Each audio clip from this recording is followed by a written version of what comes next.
పూజించుకోవటానికి ఈ రాష్ట్ర ప్రభుత్వాలు కేంద్ర ప్రభుత్వం ఇచ్చినటువంటి స్వేచ్ఛ. కానీ ఈ దేశాన్ని ఒక మత రాజ్యంగా మార్చడానికి, ఈ దేశంలో ఒక మత సాంప్రదాయాల మీద ఒక తీవ్రమైనటువంటి అటాక్ చేయడానికి, ఈ దేశంలో డాక్టర్ బిఆర్ అంబేద్కర్ ఇచ్చినటువంటి ఆర్టికల్ 25 రాసినటువంటి ఆర్టికల్ 25లో ఇచ్చినటువంటి మత స్వేచ్ఛని తీసివేసి మతం మీద దాడి చేసేటువంటి ఒక కాన్స్టాంట్ అటాక్, ఒక ఆర్గనైజ్డ్ మేనర్లో ఆంధ్రప్రదేశ్ రాష్ట్రంలో ఒక డిప్యూటీ స్పీకర్ హోదాలో రఘురామకృష్ణరాజు అంటూ ఒక డిప్యూటీ స్పీకర్ హోదాలో బ్యాంకులను నిలువున కొల్లగొట్టి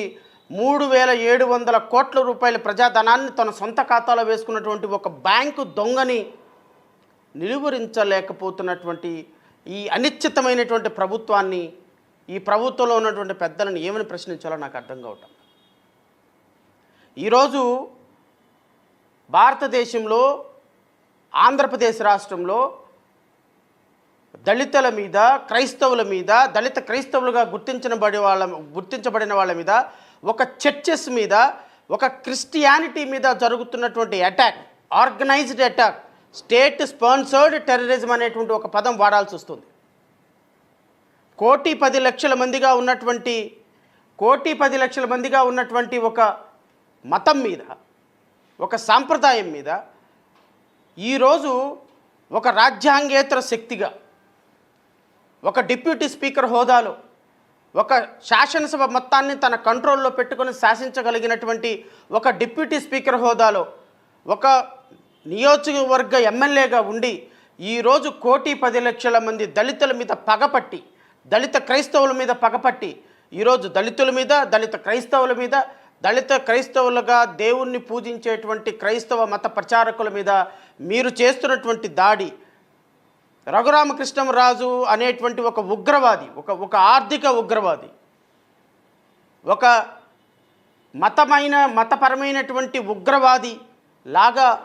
ప్రవర్తిస్తూ ఒక మతం మీద, ఒక సాంప్రదాయం మీద ఆర్గనైజ్డ్ మేనర్లో అటాక్ చేస్తుంటే ఏమీ చెయ్యలేని పరిస్థితుల్లో రాజ్యాంగాన్ని కాపాడుకోవాల్సిన పరిస్థితి ఎలాగా అని ఆలోచించడం మా వంతు అయిపోతుంది. ఈ రఘురామకృష్ణరాజు విన్యాసాలు అంటే నేను ఒక్కసారి మీకు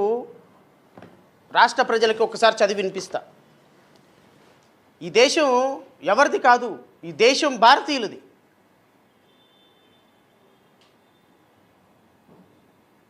ఈరోజు ఈ రాష్ట్ర ప్రభుత్వాలు ఏర్పడినాయి అంటే 1,10,00,000 మందిగా ఉన్నటువంటి దళిత క్రైస్తవుల ఓట్లతోనే ఈ రాష్ట్ర ప్రభుత్వాలు మారుతున్నాయి. 25% ఉన్నటువంటి ఓటింగ్ని